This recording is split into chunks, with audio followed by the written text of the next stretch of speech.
Hello दोस्तों, नमस्कार। BPSC trends में आपका स्वागत है। ये विजन आईएएस के भारत अर्थव्यवस्था का चौथा लेक्चर है। इसमें हमने कल डिस्कस किया था तीसरा चैप्टर और आज चौथा चैप्टर है मुद्रास्फीति। हमने कल देखा था कि बीपीएससी में लगभग 14 से 15 क्वेश्चन इकोनॉमिक्स के पूछे गए थे। इसमें जो है कि लगभग 8 से 10 क्वेश्चन जो है 3-4 चैप्टर से ही पूछे गए थे। इस वजह से जिसमें मुद्रा एवं बैंकिंग हो गया, मुद्रास्फीति हो गया, ठीक है, राष्ट्रीय आय, ये सारे चैप्टर थे। तो इस वीडियो में हम मुद्रास्फीति को पढ़ेंगे और इसके बाद जो है कि उसके बाद लगभग 1000 MCQs की जो है इकोनॉमिक्स की सीरीज आने वाली है, जो लगभग कल आएगी, ठीक है। तो इसमें क्या होगा कि 1000 MCQ जो होगा कि नॉर्मल होगा और 300 MCQ जो है जब इकोनॉमिक सर्वे और बजट आएगी तो उसके बाद लेंगे, जो कि आपको बीपीएससी में इकोनॉमिक्स के सारे क्वेश्चन को सॉल्व करने में मदद मिलेगी। तो चलिए आज का लेक्चर शुरू करते हैं। देखिए, मुद्रास्फीति है क्या, तो इसकी परिभाषा को हम देखते हैं कि मुद्रास्फीति का तात्पर्य अर्थव्यवस्था में सामान्यतः मूल्य स्तर में क्रमिक वृद्धि और समय के साथ मुद्रा की क्रय शक्ति में कमी से है, ठीक है। सरल शब्दों में मुद्रास्फीति का आशय अर्थव्यवस्था में समस्त वस्तुओं और सेवाओं के मूल्य स्तर में वृद्धि है। देखिए, मुद्रास्फीति होता क्या है। मान लीजिए कि अगर आप 100 रुपये में, ठीक है, एक चीज़ खरीद पा रहे हैं, मान लीजिए 1 kg क्या खरीद पा रहे हैं, 1 kg आप मान लीजिए कि, या फिर 2 kg क्या खरीद पा रहे हैं कि चावल खरीद पा रहे हैं। तो अब क्या होगा कि कुछ दिन बाद आप 100 रुपया में केवल जो है 1 kg चावल नहीं खरीद पा रहे हैं। तो इसमें क्या हुआ, आपका पैसा तो क्वांटिटी सेम है, लेकिन क्या हुआ, आपको चीज़ें कम मिल रही है, ठीक है। तो इसी चीज़ को क्या बोलते हैं, मुद्रास्फीति बोलते हैं, ठीक है। यानी क्या है, या तो पैसे का मूल्य कम हो जाता है या फिर क्या होता है, वस्तुओं का कीमत क्या होती है, वृद्धि होती है। कीमत में क्या होती है, वृद्धि होती है, या फिर मूल्य में, यानी किसका मूल्य, यानी मुद्रा का मूल्य में क्या होता है, कमी आ जाती है, ठीक है। अब देखिए, मुद्रास्फीति के प्रकार कौन कौन सा होता है। मांग प्रेरित मुद्रास्फीति, ये क्या होता है कि इस प्रकार की मुद्रास्फीति मांग में वृद्धि के कारण उत्पन्न होती है। अब देखिए, मांग में वृद्धि कैसे होती है, जब अर्थव्यवस्था में वस्तु और सेवाओं की आपूर्ति उनकी मांग से कम होती है, ठीक है। तो अत्यंत कम वस्तुओं के क्रय हेतु अत्यधिक मुद्रा की उपलब्धता है। देखिए, अभी क्या है कि अगर मान लीजिए कि सबका इनकम जो है 3 गुना हो जाए, ठीक है, तो अभी क्या होगा, सभी लोग जो है मार्केट में चले जाएंगे वस्तु खरीदने, लेकिन वस्तु का उत्पादन 3 गुना क्या हुआ है, नहीं हुआ है। तो उस कंडीशन में क्या होगा, मुद्रा तो अधिक है मार्केट में लेकिन वस्तुएं कम है। तो इस कंडीशन में जो मुद्रास्फीति होगी उसे मांग प्रेरित मुद्रास्फीति कहेंगे। यानी क्या होगा कि अत्यधिक मांग के कारण मुद्रास्फीति हुआ, ठीक है। नेक्स्ट कॉन्सेप्ट क्या है कि लागत जन्य मुद्रास्फीति। देखिए, लागत जन्य मतलब इनपुट, मान लीजिए कि कोई फैक्ट्री वगैरह किस पे चलता है, ईंधन पे चलता है, ठीक है, या फिर लेबर कॉस्ट पे चलता है। तो जब मान लीजिए अगर एग्जांपल के लिए पेट्रोल या फिर डीजल का ऑयल जो है का प्राइस जो है बढ़ जाएगा, ठीक है, उसके बाद क्या होगा कि प्रोडक्शन जो अगर 100 रुपीज़ में होता था, वो फ्यूल में प्राइस वृद्धि के कारण अब क्या होगा, 150 रुपये में होने लगेगा। तो अब ये है कि आप कोई प्रोडक्ट को 200 रुपये में बेचेगा। तो इस तरह से इनमें इनपुट, यानी जो भी वस्तु यूज करते हैं, रॉ मटेरियल, उसका अगर कीमत बढ़ जाता है तो इस वजह से जो कि मुद्रास्फीति होगा, उसको क्या बोलेंगे, लागत जन्य मुद्रास्फीति। तो ये क्या होता है कि आगत मूल्य, यानी इनपुट में मूल्य में वृद्धि के परिणाम स्वरूप क्या होता है कि मुद्रास्फीति को क्या कहते हैं, लागत जन्य मुद्रास्फीति, यानी कॉस्ट पुश इन्फ्लेशन, ठीक है। नेक्स्ट है संरचनात्मक मुद्रास्फीति। देखिए, मौसम और ऋतु संबंधी स्थितियों में आपूर्ति में आने वाली बाधाओं के कारण समय समय पर मुद्रास्फीति की स्थिति उत्पन्न होती है, जिससे वस्तुओं और सेवाओं की आपूर्ति कम हो जाती है, ठीक है। जैसे भारत में अधिकांश मुद्रास्फीति इसी तरह की होती है। मान लीजिए किसान जो है कि कुछ प्रोडक्शन कर रहा है, तो उसके वजह और क्या है कि बाढ़ वगैरह, सूखा वगैरह या फिर कोई और आपदा की वजह से जो है मार्केट में वस्तुएं नहीं पहुंच पा रही है, ठीक है, हड़ताल वगैरह की वजह से। तो इस वजह से जो मुद्रास्फीति होती है उसको संरचनात्मक मुद्रास्फीति बोलते हैं। अब देखिए, मुद्रास्फीति से संबंधित परिभाषा ये बहुत इंपॉर्टेंट है, ये बीपीएससी में इस तरह के सवाल अक्सर पूछे जाते हैं, ठीक है। तो देखिए, स्टैगफ्लेशन क्या होता है। स्टैगफ्लेशन का आशय अर्थव्यवस्था में ऐसी स्थिति से है जब मुद्रास्फीति के दर और बेरोजगारी दोनों उच्च स्तर पर पाया जाता है। जब मुद्रास्फीति और बेरोजगारी दोनों उच्च स्तर पर पाया जाता है तो उसे क्या कहते हैं, स्टैगफ्लेशन कहते हैं, याद कर लीजिए, ठीक है। दूसरा है मुद्रा अपस्फीति। तो मुद्रा अपस्फीति क्या है, यह मुद्रास्फीति की पूर्णतया विपरीत स्थिति है। इस स्थिति में समय के साथ अर्थव्यवस्था में वस्तुओं और सेवाओं का सामान्य मूल्य स्तर में गिरावट आती है। तो मुद्रास्फीति जो होता है जस्ट उसका उल्टा है, यानी क्या होगा, इसमें वस्तु और सेवा की कीमत में क्या होगी, गिरावट होगी। वस्तु और सेवा की कीमत में क्या होगी, गिरावट होगी। ठीक है, वस्तु और सेवा की कीमत में क्या होगी, गिरावट होगी, यानी मुद्रा का मूल्य क्या होगा, बढ़ जाएगा। तो इसको क्या बोलेंगे, मुद्रा अपस्फीति यानी डिफ्लेशन। इन्फ्लेशन का उल्टा क्या होता है, डिफ्लेशन। देखिए रिसेशन या अवमंदन क्या होता है, रिसेशन लगातार तिमाहियों में जीडीपी की नकारात्मक वृद्धि। देखिए जब लॉकडाउन के टाइम में चल रहा था तो क्या था कि जीडीपी का ग्रोथ जो था यहाँ से नीचे जा रहा था। तो लगातार तिमाही में जो होता है कि जब जीडीपी का ग्रोथ नीचे आता है उसको क्या कहते हैं, रिसेशन या अवमंदन कहते हैं। ठीक है, ये कैसे होता है, देखिए अर्थव्यवस्था में निवेश की कमी होगा। ठीक है, या उत्पादन में गिरावट। ठीक है, वस्तुओं सेवाओं के उत्पादन में गिरावट। ठीक है, और मांग में कमी। तो जो लॉकडाउन लगा था उसमें क्या होता, मांग में कमी आ गया था। ठीक है, और इन्वेस्टमेंट मार्केट से लोग पैसे निकाल रहे थे अनसर्टेनिटी के कारण। और तीसरा क्या था कि क्या जो है, वस्तु और सेवा लॉकडाउन के कारण उत्पादन में गिरावट, यानी उत्पादन गिर रहा था, मांग गिर रहा था और निवेश लोग नहीं कर रहे थे। तो इस वजह से जो स्थिति उत्पन्न होती है उसे रिसेशन या अवमंदन कहते हैं। ठीक है, लगातार 2 सतत तिमाहियों में जीडीपी में वृद्धि नकारात्मक रहे तो उसे रिसेशन माना जाता है। तो अब ये क्वेश्चन पूछ सकता है कि कितने तिमाही, तो 2 तिमाही तक अगर क्या होगा, अर्थव्यवस्था की वृद्धि क्या होगा, नकारात्मक होगा। नकारात्मक अगर वृद्धि होगी तो उसको क्या बोलेंगे, रिसेशन या अवमंदन बोलेंगे। ठीक है, नेक्स्ट कॉन्सेप्ट है रिफ्लेशन। रिफ्लेशन क्या होता है कि उच्च स्तरीय आर्थिक विकास हेतु बेरोजगारी को कम करने तथा मांग बढ़ाने के उद्देश्य से सरकार द्वारा जानबूझकर मुद्रास्फीति की स्थिति पैदा की जाती है। इस स्थिति में सरकार क्या करती है, सार्वजनिक व्यय उच्च करती है, कर कटौती और ब्याज दर में कटौती। ठीक है, देखिए सरकार क्या होता है कि चाहती है कि मुद्रास्फीति को बढ़ाए ताकि उससे क्या होगा कि रोजगार होगा।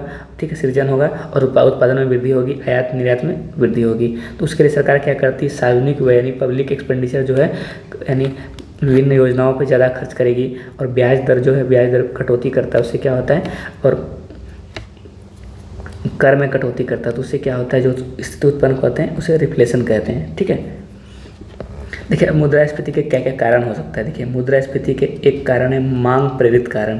ठीक है, तो मांग प्रेरित कारण क्या है कि सरकारी व्यय में वृद्धि होता है। देखिए जब सरकारी व्यय में वृद्धि से क्या होगा कि सरकार मान लीजिए व्यय में वृद्धि करेगी, लोगों को भर के सब्सिडी देगी, या फिर क्या होगा, लोन देगी।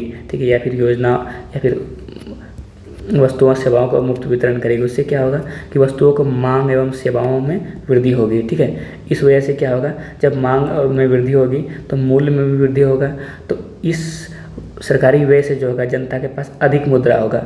ठीक है, इस वजह से क्या होगा कि वस्तुओं का जो आपूर्ति कम हो जाएगी। इस वजह से जो है कि उत्पन्न जो होती है मुद्रास्फीति की उत्पन्न होती है। दूसरा क्या है, बढ़ती जनसंख्या। अब देखिए बढ़ती जनसंख्या से क्या होता है कि मांग तो वृद्धि हो जाती है। ठीक है, जनसंख्या अगर मान लीजिए कि जनसंख्या बढ़ रहा है रेगुलर, तो अब क्या है, वस्तुओं एवं सेवाओं का मांग वृद्धि हो रही है। ठीक है, लेकिन प्रोडक्शन जो हो रहा है, प्रोडक्शन क्या हो रहा है, कमी हो रहा है, उत्पादन जो है उतना नहीं बढ़ पा रहा है। ठीक है, उस वजह से जो मुद्रास्फीति होती है वो बढ़ती जनसंख्या के कारण भी होती है।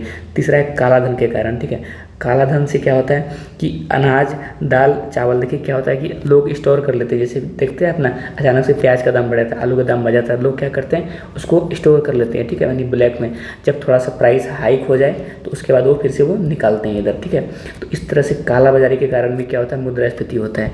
ठीक है, वस्तु का आपूर्ति कमी होगी तो मुद्रास्फीति होगी। उपभोग के प्रतिरूप में परिवर्तन। देखिए अब लोग क्या होते हैं, लोगों की जैसे जैसे आय बढ़ेगी तो वो क्या करेंगे कि पनीर, दूध, दही या फिर कुछ कार वगैरह, ठीक है, ये सारे चीज़ें की मांग में वृद्धि होगी। तो जब इन सब चीज़ों की मांग में वृद्धि होगी, ठीक है, अभी सारे लोगों के पास मोटरसाइकिल है, कार वगैरह है, तो इससे क्या होगा कि इन सब चीज़ों की मांग में वृद्धि होगी तो प्राइस में वृद्धि होगी। तो इस तरह से जो मुद्रास्फीति होती है वो उपभोग प्रतिरूप में परिवर्तन और आय में वृद्धि के कारण भी होती है। ठीक है, अब मजदूरी दर में वृद्धि, अगर सरकार मजदूरी दर अगर 2 गुना कर दे तो लोगों के पास 2 गुना पैसा होगा, लेकिन वस्तुएं कितना है, सीमित है। तो अब क्या है, लोग 2 गुने दाम पे भी खरीदने के लिए तैयार हो जाएंगे। तो इस तरह से मुद्रास्फीति जो है मजदूरी दर में वृद्धि के कारण भी आती है। ठीक है, अब लागत जन्य कारण देखिए, लागत जन्य कारण क्या होता है, मजदूरी दर में वृद्धि। तो मजदूरी दर में वृद्धि होने से क्या होता है, मान लीजिए एक फैक्ट्री में अगर मजदूरी में वो उत्पादन में 100 रुपये खर्च करता है, तो अब क्या होगा, अगर मजदूरी 200 रुपया हो गया तो अब क्या होगा, ये सामान जो अपना प्राइस बढ़ा देगा, यानी ये भी अब 300 रुपये में बेचेगा। पहले 200 रुपये में बेचने के बाद इसको बेनिफिट होता था। तो जब मजदूरी दर 100 रुपये से 200 रुपया हो, इन्होंने प्रोडक्ट का जो कॉस्ट 300 रुपये कर दिया, ठीक है। इस तरह से जो अब मुद्रास्फीति जो होगा, ये मजदूरी में वृद्धि के कारण भी होती है, ठीक है। दूसरा, अवसंरचना संबंधी बाधाएं।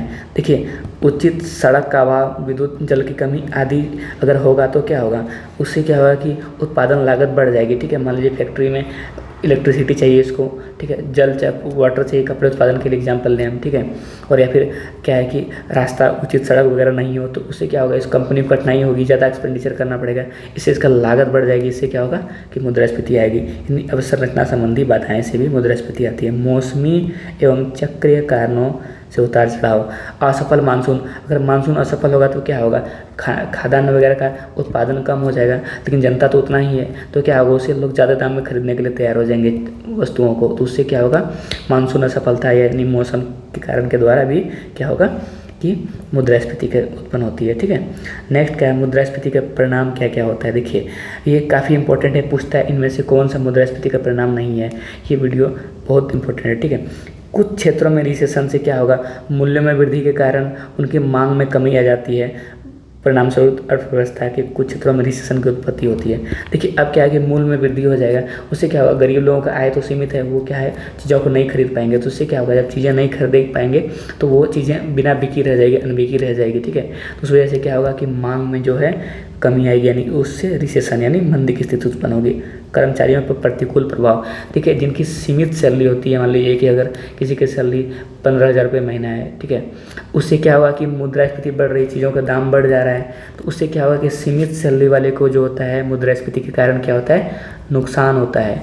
और व्यापारियों को, ठीक है, या काला बाजारी करने वाले को, या जिसकी सैलरी सीमित नहीं है, उनको मुद्रास्फीति समस्या क्या होता है, लाभ होता है, ठीक है। तो कर्मचारियों पर प्रतिकूल प्रभाव पड़ता है, ठीक है। उत्पादन पैटर्न में विकृतियाँ।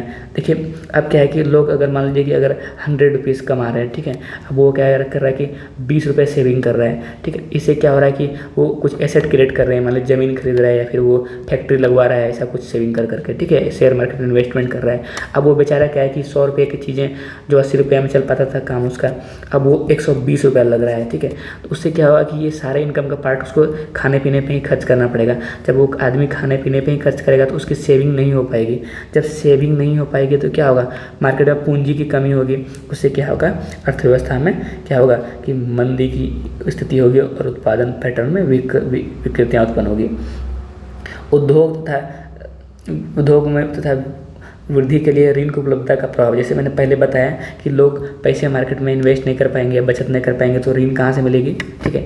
तो इस वजह से क्या होगा, निर्यात पर प्रभाव। देखिए, जब मुद्रास्फीति निर्यात को हतोत्साहित करती है, क्योंकि विदेशी आयातकों के लिए माल कीमत बढ़ने लगती है और विनिर्माताओं और घरेलू बाजार में वस्तुओं की विक्रय अपेक्षाकृत लाभदायक हो जाता है। देखिए, अब जब कोई अगर विदेश से अगर यहाँ पे कुछ चीज़ें खरीदने आ रहा है, ऑलरेडी यहाँ पे प्राइस हाई है, तो वो क्या होगा, वो खरीदना नहीं चाहेगा। उससे क्या होगा कि हमारा निर्यात जो होगा कम होगा, ठीक है।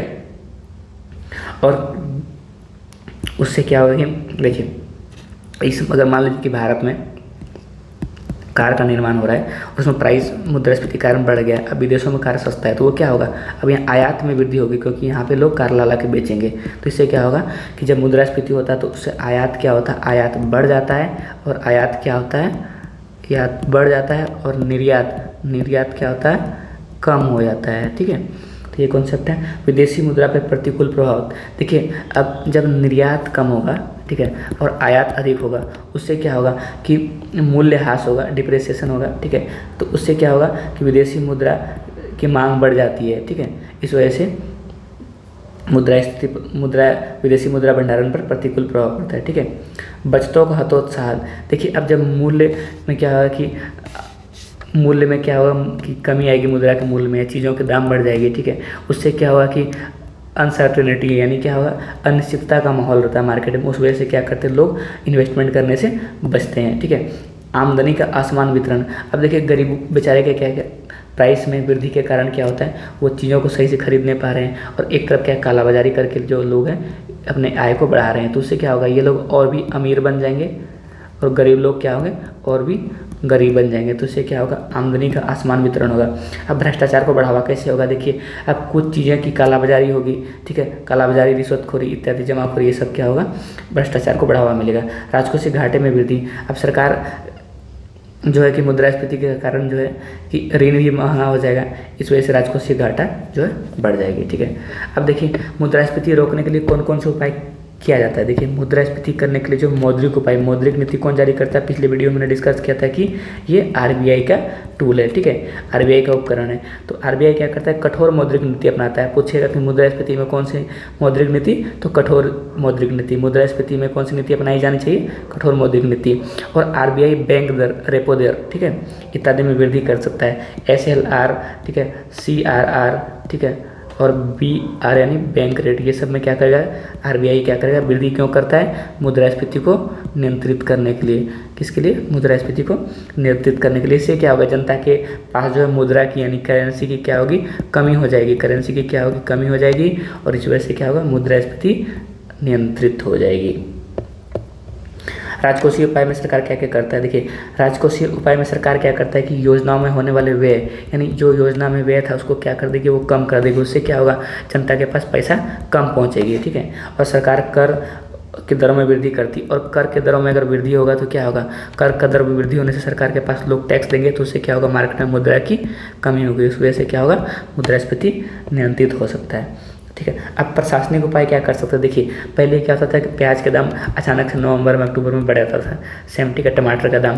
तो इस वजह से सरकार ने क्या हुआ, प्याज और दाल का बफर स्टॉक बनाया है, ठीक है, यानी काफ़ी सारे स्टॉक सरकार ने रखते हैं अब, ठीक है। अब उससे क्या होगा, जब मार्केट में प्राइस हाई होगा तो सरकार क्या करती है, उसको मार्केट में बेचने लगती है। उससे क्या होगा कि जब जो शॉर्टेज होने के कारण चीज़ें की दाम बढ़ी है वो क्या होगा, अब नियंत्रित हो जाएगा। तो सरकार क्या करता है कि अब खाद्य तेल, प्याज, ये सब अगर मान लीजिए प्राइस बढ़ने लगा इंडियन मार्केट में, ठीक है, तेल, खाद्य तेल, प्याज वगैरह का, तो सरकार क्या करेगी, होने वाले निर्यात को यानी जो विदेशों में भेज रहे हैं उस पर क्या करेगी, बैन लगा देगी, उसको बैन लगा देगी। उससे क्या होगा, ये इधर ही रुक जाएगा हमारे देश में ही, और उससे क्या होगा कि कमी नहीं आएगी मार्केट में, तो क्या होगा, मुद्रास्फीति नहीं होगा, ठीक है।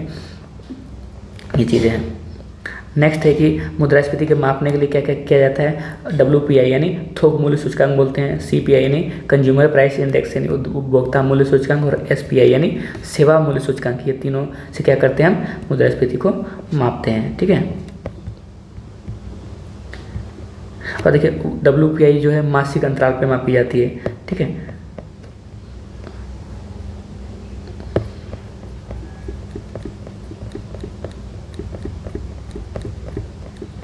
चलिए आज का वीडियो यहीं समाप्त करते हैं, और नेक्स्ट वीडियो जो है कि BPSC के लिए अत्यधिक इम्पोर्टेंट जो है, BPSC के लिए 17वीं के लिए अत्यधिक इम्पोर्टेंट जो है कि 700, ये जो है 1000 वीडियो की जो MCQs की सॉल्व सीरीज आएगी, जो कि जिसमें क्या है कि आपको काफ़ी सारे क्वेश्चंस मिलेंगे, ठीक है, उसमें काफ़ी सारे कॉन्सेप्ट होगा, और ये BPSC के लिए अत्यधिक इम्पोर्टेंट होने वाला है। तो अवश्य देखिएगा इसको। तब तक के लिए नमस्कार, धन्यवाद।